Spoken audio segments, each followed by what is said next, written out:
Unacademy. Let's crack it. Hello everyone, welcome to our channel. जैसा आपको पता है 90 डेज हमारे पास बचे हैं और इन 90 डेज में ना टाइम की वैल्यू सबसे ज़्यादा इंपॉर्टेंट है। और इन 90 डेज में कुछ ऐसे पोर्शंस, कुछ ऐसे सब्जेक्ट होते हैं जो हमको बहुत डराते हैं। उनमें से एक सब्जेक्ट है हमारा फिजिक्स, जो ना जाने कितने लोगों की नीट की जो सपना है वो छीन के रख देता है। तो इसलिए इस प्रॉब्लम को डील करने के लिए हम लेजेंड लेके आ रहे हैं फिजिक्स के, मिस्टर महेंद्र सर। एंड ना जाने लाखों स्टूडेंट्स ने इनसे एडवाइसेस लिए हैं। इन्होंने बहुत सारे स्टूडेंट्स को मेंटोर किया है, बहुत लोगों की हेल्प करी है और बहुत रेलेवेंट और क्रिस्प चीज़ें बताते हैं। तो मैं आज आपके बिहाफ पे सर से टॉप 3 रेलेवेंट क्वेश्चंस पूछूंगा जिसके वो बिल्कुल क्रिस्प आंसर देंगे। Thank you so much sir, thank you for inviting me. Thank you sir. Sir पहला सवाल बिल्कुल स्ट्रेट फॉरवर्ड। सर 90 डेज बचे हैं, हाँ, तैयारी अच्छी नहीं है, हाँ, गवर्नमेंट कॉलेज हमको चाहिए जैसे तैसे, कैसे स्टार्ट करें? ठीक है। सबसे पहले तो मुझे ये इंश्योर करना पड़ेगा सर कि मुझे अपने आप पे भरोसा लेकर आना पड़ेगा। अभी कई सारे बच्चे सोचते हैं कि 90 डेज बचे हैं, गोल क्लियर है कि नीट क्रैक करना है, गवर्नमेंट मेडिकल कॉलेज में जाना है, बट बावजूद उसके उनके दिमाग में 2 सवाल आते हैं, होगा कि नहीं होगा और कैसे होगा। तो मैं आप सभी बच्चों से एक रिक्वेस्ट करना चाहूँगा कि ये दोनों ही सवाल आपके जहन में नहीं आने चाहिए। आपके हाथ में है मेहनत करना, वो मेहनत आप करते रहिए, उस मेहनत की डायरेक्शन अब हम डिस्कस करके आपको बताते हैं। तो बच्चों, अगर मैं आपकी जगह होता तो मैं एक खाली पेपर उठाता और उसमें मैं लिखता कि मेरी स्ट्रेंथ्स क्या क्या हैं और मेरे वीकनेसेस क्या क्या हैं। तो बड़ा क्लियरली निकल कर आता सर। 3 सब्जेक्ट है, मैंने 11th पढ़ा है, मैंने 12th पढ़ा है, चाहे मैंने नीट की तैयारी अभी तक नहीं करी या मैंने अगर थोड़ी बहुत भी करी है, तो इतनी समझ बिल्ड हो जाती है कि कौन सा सब्जेक्ट मेरा अच्छा है और कौन सा सब्जेक्ट मेरा बुरा है, ये मुझे पता चल जाएगा। बिल्कुल। सपोज अगर मेरा बायो बहुत अच्छा है, केमिस्ट्री बहुत अच्छा है और अनफॉर्चुनेटली फिजिक्स मुझे परेशान कर रहा है, जो मेजॉरिटी ऑफ नीट एस्पिरेंट को परेशान करता है। तो अब क्लियर हो गया कि मेरी स्ट्रेंथ है बायो, मेरी स्ट्रेंथ है केमिस्ट्री और मेरी वीकनेस है फिजिक्स। तो जो मेरी स्ट्रेंथ है, अब मैं इंश्योर करूंगा कि इनमें मैं ज़्यादा से ज़्यादा नंबर स्कोर कर सकूं, और जो मेरी वीकनेस है उसमें मैं ठीक ठाक नंबर लेकर आ जाऊं, सो दैट मैं अपना सिलेक्शन इंश्योर कर सकूं। यहाँ से मैं ऑल इंडिया रैंक 1, 10, 100 का अगर प्लान करूं या सपना देखूं तो ये सपना टूटने ही वाला है। हमें ये इंश्योर करना पड़ेगा कि मुझे गवर्नमेंट मेडिकल कॉलेज पहले मिल जाए। वहां तक अगर हम पहुंच गए ना सर, तो फिर रैंक लेना, इंप्रूवमेंट करना आसान हो जाता है, बिकॉज एक व्यक्ति का कॉन्फिडेंस बहुत मायने रखता है। तो सबसे पहले तो आप सभी बच्चों को अपना कॉन्फिडेंस बिल्ड करना पड़ेगा। और उसको बिल्डिंग कैसे करते हैं? तो आपने वीकनेसेस लिखी, आपने स्ट्रेंथ लिखी, आपको पता चला बायो स्ट्रेंथ है, केमिस्ट्री स्ट्रेंथ है और फिजिक्स आपका वीक है। तो फिर मैं इंश्योर करूंगा कि बायो में मुझे कम से कम 340 नंबर आए। मतलब उससे कम अगर आ रहे हैं तो फिर मैं अपने साथ नाइंसाफी करूं। एक तो मेरा स्ट्रेंथ है और फिर उसमें नंबर कम आ जाए तो फिर कैसे काम चलेगा? तो कम से कम 340 बायो में और कम से कम 140 केमिस्ट्री में। तो लगभग सर मैं पहुंच जाऊंगा इस सेट के साथ 480 नंबर पर। एग्जैक्टली। और जब मैं 480 पर पहुंच गया, अब अगर मुझे फिजिक्स में 120 भी आ गए तो मैं 600 पर पहुंच गया। और सर 120 फिजिक्स में लाना बहुत आसान है। एग्जैक्टली। क्या होता है कि हम किसी सब्जेक्ट से अगर उसको तैयारी करने से पहले से डर जाएंगे कि यार ये तो सब्जेक्ट बहुत टफ है, इसमें मैथ्स इन्वॉल्व होता है, मैथ हमें समझ नहीं आता, इसीलिए तो हमने बायो लिया था। बेटा वो वाला मैथ इन्वॉल्व है जो आप बचपन से करते चले आ रहे हो, गुणा जोड़ भाग घटाओ, इसके अलावा कुछ होता ही नहीं है। पास्ट ईयर्स के पेपर उठाकर देखो, नीट में हार्डली एक ऐसा सवाल आता होगा जिसमें तुम्हें डिफरेंशिएट या इंटीग्रेट करना पड़े। पिछले 3 सालों से तो हम देख रहे हैं डिफरेंशिएशन इंटीग्रेशन आ ही नहीं रहा है। तो फिर तुम क्यों परेशान होते रहते हो? तुम्हें परेशान नहीं होना है, तुम्हें प्लान करना है प्रॉपर। 90 दिनों में बहुत बड़ा कुछ उखाड़ ले, ऐसा अगर नहीं हो सकता तो कुछ भी ना हो पाए, ऐसा भी नहीं हो सकता। आप अपना सपना जरूर पूरा कर सकते हैं, बस एक अच्छी प्लानिंग और उसके प्रॉपर एग्जीक्यूशन की जरूरत है और अपने आप पर भरोसा। सर सेकंड सवाल मेरा फिर ये है, जैसे आपने फिजिक्स में बताया कि भाई, और आपने देखा भी होगा लास्ट जो पेपर है इतना टफ नहीं आ रहा है। जी सर, हाँ। इतना बहुत तोड़ फोड़ क्वेश्चंस नहीं आ रहे, बट स्टिल अभी भी जब मैं स्टूडेंट से डाउट पूछता हूँ कितने मार्क्स आए, 30 मार्क्स, 40 मार्क्स, पेपर इजी आने के बावजूद, फॉर्मूला बेस्ड आने के बावजूद भी क्यों 40 मार्क्स में स्टूडेंट अटक रहा है फिजिक्स में? राइट। थोड़ा सा सर क्या होता है, जिसको हम कॉमन सेंस कहते हैं या जिसको हम प्रेजेंस ऑफ माइंड कहते हैं, स्टूडेंट्स जितने भी नीट की तैयारी कर रहे हैं हमें इस बात पर थोड़ा सा काम करना पड़ेगा। देखिए, हम सब लोगों के मुंह से आप लोगों ने सुना होगा कि आप मॉक टेस्ट दो, आप नीट का एग्ज़ाम दो, तो आपको सबसे पहले बायो सॉल्व करना है, फिर आपको केमिस्ट्री सॉल्व करना है, एट लास्ट आपको फिजिक्स सॉल्व करना है। मतलब जो सब्जेक्ट आपका स्ट्रांग है उसे पहले सॉल्व करो, बाद में आप वीक सब्जेक्ट की तरफ मूव करो। लेकिन बच्चों, एग्जामिनेशन हॉल में देखिए, ना आपको मालूम है कि पेपर कैसा आने वाला है और ना हम लोगों को मालूम है, भले ही हम 10 सालों से पढ़ा रहे हैं। लास्ट ईयर के पेपर में नंबर बहुत कम आने के पीछे का रीजन है सर, पेपर बहुत आसान आता है। Exactly. इस साल भी आसान आएगा। लेकिन होता क्या है कि एक सेट प्रोसेस जो फॉलो कर लिया, जो बना हुआ है, उस सेट प्रोसेस के डेस्परेशन के चलते हम बाहर नहीं निकल पा रहे हैं। हमें स्मार्ट डिसीजन एग्जामिनेशन हॉल में लेना पड़ेगा। पहले से एक्सपेक्टेशन लेकर मत बैठो कि यार मेरे को इस एग्जामिनेशन में ना 600 से ज्यादा नंबर के लिए तो फाइट मारनी है। So do not involve yourself in a fight situation. अभी जैसे मैं आपको एक एग्जांपल देता हूं सर कि बायो पहले बच्चों ने शुरू किया, बायो का पेपर 2022 में थोड़ा लेंदी था, क्वेश्चंस बड़े थे, पढ़ना बहुत पड़ रहा था, तो 45 मिनट में जो बायो पूरा खत्म हो जाता है वो 1 घंटे सवा घंटे तक बच्चे नहीं कर पाए। बताओ, आपको पेपर पढ़ के ये समझ आ गया था ना, 1-2 सवाल पढ़ के ही समझ में आ जाता कि ये पेपर थोड़ा सा टफ है, ये पेपर थोड़ा लेंदी है, इसको करने में मुझे वक्त लगेगा। You have to switch yourself immediately from biology portion to chemistry portion. Bio बाद में कर लेंगे, क्या दिक्कत है? Exactly. लेकिन नहीं किया। जिन्होंने नहीं किया वो फिजिक्स पूरा सॉल्व ही नहीं कर पाए सर, इसलिए उनको 40 नंबर आए। और जिन्होंने किया वो रैंकर हैं इस बार। तो क्या किया, केमिस्ट्री पर स्विच किया। अब केमिस्ट्री को देखा, जितने बन रहे थे उतने बनाए, जो नहीं बन रहे थे छोड़कर फिजिक्स पे पहुंचे। और फिजिक्स पे पहुंचे तो देखा यार ये तो बिल्कुल आसान पेपर आ गया, फॉर्मूला बेस्ड है सारी चीजें। अब वहां से तुमने 140 150 उस सब्जेक्ट में स्कोर कर दिया जिसमें 100 की उम्मीद नहीं थी। वो मुझे एग्जामिनेशन हॉल में कॉन्फिडेंस देगा, और उस कॉन्फिडेंस को कैरी करके जब मैं बायो के पास जाऊंगा तो जो सवाल कठिन है, जो लेंदी है, वो भी हो जाएंगे, बिकॉज कॉन्फिडेंस बहुत बड़ा रोल प्ले करता है। मैं हमेशा बच्चों को एक बात कहता हूँ, एग्जामिनेशन हॉल में आपको अपना समय नहीं बचाना है, आपको अपने कॉन्फिडेंस की रक्षा करनी है। Exactly. आप समय बचाने के चक्कर में अपना कॉन्फिडेंस लूज कर देते हैं और फिर वहां मामला गड़बड़ हो जाता है। कॉन्फिडेंस अगर आपका बरकरार है, आपकी हार्ट बीट कभी तेज हो ही नहीं सकती, लेकिन आप समय बचाने के चक्कर में रहते हैं। तो ये 2-3 बातें हैं जिन्हें अगर बच्चे ध्यान में रखेंगे तो मेरे ख्याल से काम ईजी होगा। और ये प्रैक्टिस आप मॉक टेस्ट से शुरू करो यार। जो मॉक टेस्ट आज आप दे रहे हैं, उन्हीं मॉक टेस्ट में आपको क्या करना है, कसम मत खाओ कि बायो से ही शुरू करेंगे। आपने बायो पढ़ा पहले, टफ लग रहा है, केमिस्ट्री पर जाओ, केमिस्ट्री टफ लग रही है, फिजिक्स पर जाओ। फिर वहां अपने आप को थोड़ा ये भी समझाओ कि यार 2 पोर्शन टफ आ गए, अब पता नहीं यार, जो टफ आपके लिए वो पूरी दुनिया के लिए टफ है। तो इस बार हुआ ना, जैसे 720 में से 720 नहीं आए किसी को, तो पूरी दुनिया के लिए टफ था ना पेपर। तो क्या परेशानी है भाई, रिजिड माइंडसेट से हटना पढ़ेगा। Exactly. इसी के साथ एक चीज और ऐड करूंगा सर मैं, जैसे एग्जामिनेशन हॉल में बैठे हैं, हमने क्वेश्चन सॉल्व किया, हमने पहले क्वेश्चन को पढ़ा, पढ़ के लगा कि यार ये तो मैं कर दूंगा, ठीक है, ऐसे मैंने बहुत सारे सवाल सॉल्व कर रखे हैं। अब उस क्वेश्चन को सॉल्व भी किया, 1 मिनट में हो भी गया, लेकिन ऑप्शन मैच नहीं कर रहे। अब वो बच्चा क्या करता है, उसको क्रॉस चेक करता है कि मैंने गलती कहां करी। बिल्कुल, यहां मेरा थोड़ा सा ओपिनियन अलग है। जिस सवाल को आपने 1 मिनट में सॉल्व कर लिया, अगर उसके ऑप्शन मैच नहीं कर रहे हैं, उस क्वेश्चन पर स्टार मार्क करें, उस क्वेश्चन को छोड़े और आप आगे बढ़े। उसे क्रॉस चेक करने की गलती ना करें, क्योंकि अगर आप उसे क्रॉस चेक कर रहे हैं तो जो सवाल सॉल्व 1 मिनट में हो गया, उसे क्रॉस चेक करने में आपको 4 से 5 मिनट लग जाएंगे। फिर आपकी नजर पड़ेगी राइट हैंड पर या घड़ी पर, अपनी घड़ी पर, और लगेगा कि यार ये तो 5 मिनट लग गए, और इमीडिएटली इसका इंपैक्ट आपके दिल की धड़कनों पर आ जाएगा, और फिर बस वहीं आपका कॉन्फिडेंस नीचे, समय का चक्कर पड़ गया, और फिर आते हुए सवाल भी गलत। और सर लास्ट ईयर एक क्वेश्चन था भी जो गलत आ गया था, जिसके ऑप्शंस भी गड़बड़ थे। तो हो सकता है गलती आपके साइड से नहीं, उस क्वेश्चन में भी हो। हाँ, और आप अपना टाइम वेस्ट करे जा रहे हैं। सो मतलब थोड़ा स्मार्टली खेलना पड़ेगा, और वो स्मार्टली देखो, खेलने में ना तैयारी करते करते तुम्हें आ जाएंगी चीजें। सबसे पहले तो भरोसा यार बहुत जरूरी है। मैं हमेशा से मानता हूं कि अपने ऊपर पूरा भरोसा रखो, काम करते चले जाओ, है ना। समय कम है तो नो डाउट काम ज्यादा करना पड़ेगा, और ज्यादा काम आपको डेफिनेटली एक सफलता के ऊपर ले जाकर ही छोड़ता है। ऐसा कभी नहीं होता कि आप मेहनत करे जा रहे हैं लेकिन उसका कोई परिणाम नहीं निकलेगा। देर से ही सही, लेकिन उसका सफलता का परिणाम आपके सामने जरूर आएगा। बहुत अच्छा सर।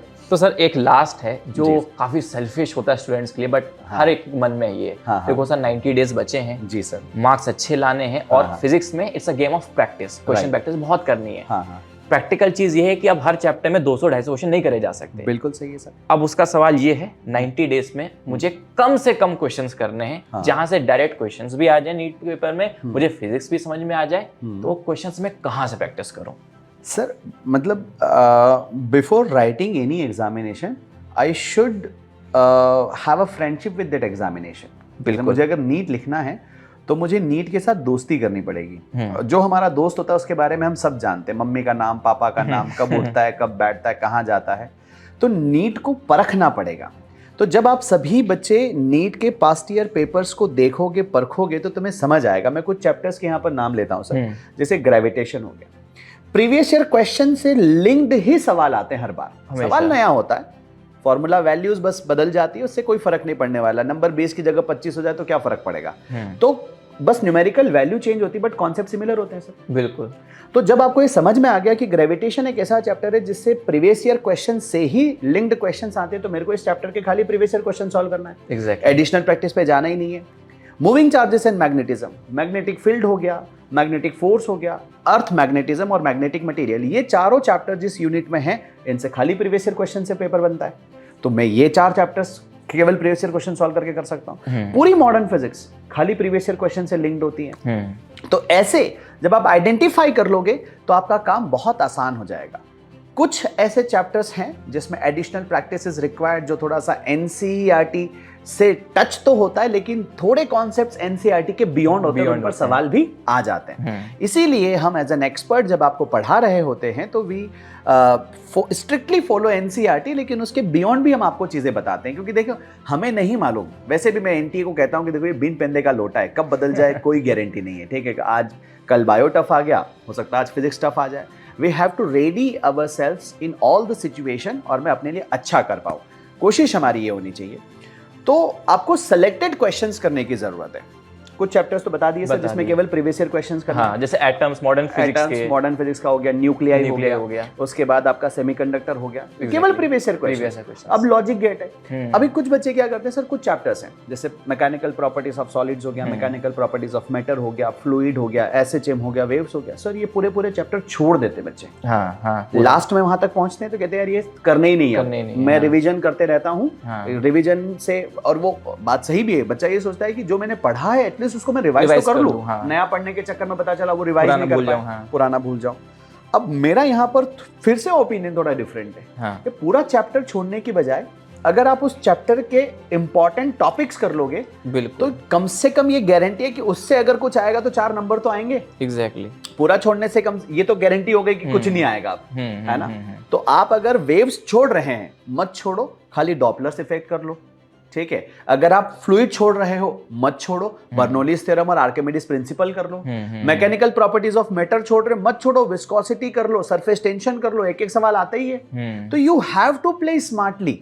समय कम बचा है ना, ये तरीके हैं जिससे गेम को बदला जा सकता है। मतलब हर चैप्टर में सर आप भी जानते हो, हर चैप्टर में there are certain easy topics जो कोई भी कर सकता है। हाँ, ये चैप्टर को 100% मास्टर करने में तकलीफ होती है, बट चैप्टर का 40% डुएबल है, और वो करके चलेगा, उससे से पेपर आ भी गया। हाँ। आपके 4 मार्क्स बन गए, 4 मार्क्स बन गए, और फिर आपका सिलेक्शन भी हो गया ना। सिलेक्शन भी हो गया आपका। अब देखो 120 नंबर का पेपर तो तुम्हारा डन है, मतलब मान के चलो। अब हम बात करें 120 से 160 तक पहुंचने की प्रोसेस में, कि अगर कोई चैप्टर छोड़ रहे हो तो मत छोड़ो। और इसी के लिए सर, जब जैसे एज एन एक्सपर्ट हम कोई अगर काम कर रहे होते, जैसे अभी हम लोगों ने 2023 के बच्चों के लिए क्रैश कोर्स प्लान किया। जी बिल्कुल। अब इस क्रैश कोर्स में बच्चों प्रीवियस ईयर क्वेश्चंस तो है ही हैं, लेकिन हमने हर टॉपिक को उसके वेटेज के अकॉर्डिंग इंपॉर्टेंस देते हुए उसके कुछ सेलेक्टेड क्वेश्चंस प्लान किए हैं। जी। आप भी जानते हो, जैसे सर ने कहा 200 सवाल नहीं कर सकते, और ना ही हम 200 सवाल आपको सॉल्व करवा सकते हैं। बिल्कुल। लेकिन 50 सवाल तो हम आपको करवा सकते हैं ना पर चैप्टर। लेकिन वो 50 कौन से सवाल होंगे वो आपको एक्सपर्ट बता सकते हैं, और वही काम हम लोगों ने इस क्रैश कोर्स में किया हुआ है। तो यही चीज है कि अगर समय कम बचा हुआ है तो फिर मुझे थोड़ा रिलाय भी करना पड़ेगा, फिर मुझे थोड़ा भरोसा भी करना पड़ेगा। यार ये सेट ऑफ एजुकेटर्स हैं, मैं इनको फॉलो कर लेता हूं, इनके कोर्सेज को फॉलो कर लेता हूं। अब ये मेरा बायो, मेरा केमिस्ट्री, मेरी फिजिक्स, बस मुझे इनका जो करिकुलम है, इनका जो स्ट्रक्चर है उसको फॉलो करना है, मेरा सिलेक्शन इंश्योर हो जाएगा। बिल्कुल। सो अगर आप फिजिक्स में टेंशन ले रहे हो तो मेरे ख्याल से टेंशन लेने की जरूरत नहीं है। हमने वो टेंशन ऑलरेडी ली हुई है, हमने वो काम किया हुआ है जो आपके लिए बहुत जरूरी है। सो आपको बस एक स्मार्ट डिसीजन लेना है।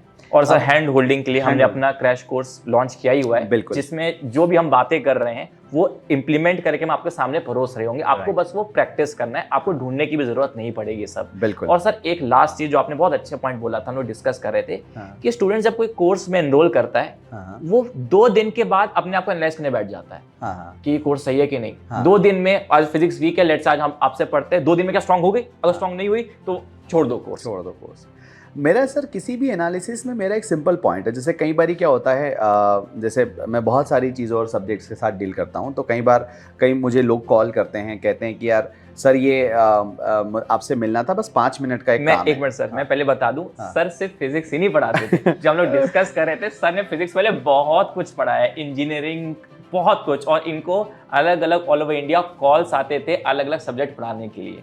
So he is experienced not in just NEET physics, उससे पहले वो बहुत डिफरेंट फील्ड्स में है, तो उसी का आपको एक्सपीरियंस, उसी का ज्ञान वो आपको प्रोवाइड करने जा रहे हैं। Please sir. Thank you so much. ये सब बच्चों का प्यार है सर, जो कुछ भी मिलते रहता है। तो मैं बस यही कह रहा था कि सपोज अगर किसी व्यक्ति ने मुझे कॉल किया किसी काम से रिलेटेड और कहते हैं कि यार भैया ये वाला मेरा काम कर दो और इसके लिए मुझे आपसे मिलना है, बस 5 मिनट आपका समय दे दो।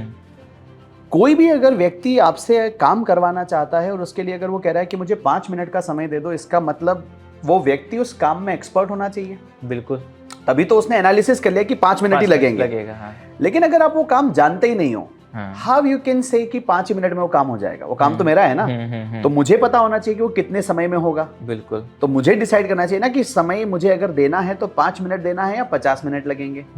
तो ये कई बार गलती एज एन स्टूडेंट्स भी हम लोग करते रहते हैं। ठीक है, अब जैसे आपने कहा कोर्स में एनरोल कर लिया, 7 दिन तक पढ़ाई करी और 7 दिन में हम एनालाइज कर रहे हैं कि यार इंप्रूवमेंट मेरा कितना हो। आप एनालिसिस करने के लिए कोर्स में नहीं आए हैं, आप अपनी इंप्रूवमेंट्स के लिए कोर्स में आए हैं। हाँ, आई कैन अंडरस्टैंड कि आपको कुछ प्रॉब्लम्स होंगी, कुछ सब्जेक्ट में शायद कोई चीज़ आपको समझ ना आएगी, कुछ क्वेश्चंस आपके शायद सॉल्व ना होंगे, हो सकता है ये सारी चीज़ें आपके साथ हो। So you should connect with the expert. You should not analyse कि वेदर इट इज राइट और नॉट, बिकॉज आप एक्सपर्ट नहीं हैं। आप एक्सपर्ट नहीं है तो आप जज नहीं कर सकते। ठीक है, आप सही हैं या आप गलत हैं, ये अच्छा पढ़ा रहा है या बुरा पढ़ा रहा है। बिल्कुल, you are not suppose to do that because आप उस चीज में एक्सपर्ट नहीं है। हाँ, ये जरूर हो सकता है कि 10 बच्चों को जो अच्छा लग रहा है शायद 2 को वो अच्छा ना लगे। तो जब वो 2 को अच्छा ना लगे, इसका मतलब ये बेटा कि फ्रीक्वेंसी मैच नहीं कर रही है। आप एक बारी कॉल कर लो, आप एक बारी बात कर लो कि सर जब मैं आपकी क्लास अटेंड करता हूं ना तो मेरे को ये प्रॉब्लम होती है। शायद वो टीचर समझ जाए और आपकी प्रॉब्लम का सोल्यूशन आपको मिल जाए। तो इस क्रैश कोर्स में बेटा हम आपसे यही रिक्वेस्ट करेंगे कि एकदम से एनालाइज करना शुरू मत करना, और अब आपको लगे कि यार कोई प्रॉब्लम है, कोई तकलीफ है किसी भी शॉर्ट ऑफ टाइम, मतलब आपको फिजिक्स में हो, केमिस्ट्री में हो, बायो में हो, या अपनी स्ट्रेटेजीज में हो, रिवीजन में हो, बैकलॉग में हो, always feel free to connect with us, because हमारा काम खाली एक कोर्स लॉन्च कर देना नहीं है। हम चाहते हैं आपका सिलेक्शन हो, और उसके लिए इफ़ वी नीड एनीथिंग तो हम आपका वो मदद करने के लिए तैयार है। ठीक है जी। सो ये क्रैश कोर्स लाइव है बेटा। अब बात आएगी सर कि क्रैश कोर्स कहाँ पर है, तो अनअकैडमी के लर्निंग प्लेटफॉर्म पर है। बिल्कुल। अब बात आएगी कि सर उसे परचेस करना पड़ेगा। यस, करना पड़ेगा बेटा, और परचेस इसलिए करवा रहे हैं ताकि थोड़ी अकाउंटेबिलिटी बने। आपको लगे कि यार मैंने कुछ खर्च किया है तो मुझे वहां से वापस लेकर आना है। तो मैं आपसे कह रहा हूँ बेटा 5,000 का कोर्स है, और आप कसम खा लो कि ये 5,000 का कोर्स जब मैं परचेस करूंगा, ठीक है, तो डिस्काउंट कोड लगाने के बाद में 4,500 में आपको मिलेगा। तो 4,500 कम से कम डाउट में पूछूंगा। बिल्कुल, पूरा निचोड़ लूंगा जितना मैंने पैसा लगाया है, और मतलब पर डाउट 1 रुपीज। बिल्कुल, ठीक है, बिल्कुल। तो पर डाउट अगर आपने 1 रुपी खर्चा अगर कर लेना है बेटा, तो ये एंश्योर, अब क्योंकि 4,500 डाउट पूछने के लिए आपको पढ़ना भी तो उतना ही पड़ेगा ना। आप सारी क्लासेस अटेंड करोगे, सारे डीपीपी सॉल्व करोगे, सारे प्रीवियस ईयर क्वेश्चन सॉल्व करोगे, मॉक टेस्ट में अपीयर होगे, तो हो जाएंगे 4,500 डाउट। और अगर आपने 4,500 डाउट पूछ लिए, कोई नहीं रोक सकता आपको आपके गवर्नमेंट मेडिकल कॉलेज में जाने से। ठीक है, और सर यहाँ पे थोड़ा इन्वेस्ट करके आप अपने कॉलेज की लाखों की फीस को रिड्यूस कर सकते हो। ठीक है, सो आई थिंक मेरे ख्याल से सारे सर जो मेन डाउट्स जो बच्चों के मन में फूटते रहते हैं, जो ऑब्सेस रहते हैं, वो सारे सेशन से पक्का क्लियर हो चुके हैं। उनको एक पाथवे मिल चुका है कि कैसे उनको प्रोसीड करना है। आई होप गाइस आपको ये वीडियो पसंद आई होगी और आपको समझ में आया होगा कि 90 डेज में कैसे वर्क करना है, क्या पॉजिटिव माइंडसेट लेके चलना है। Thank you guys, thank you so much. Thank you बेटा, wish you all the very best. आप पढ़ाई करते रहें एंड मचाते रहें। Thank you. Unacademy. Let's crack it.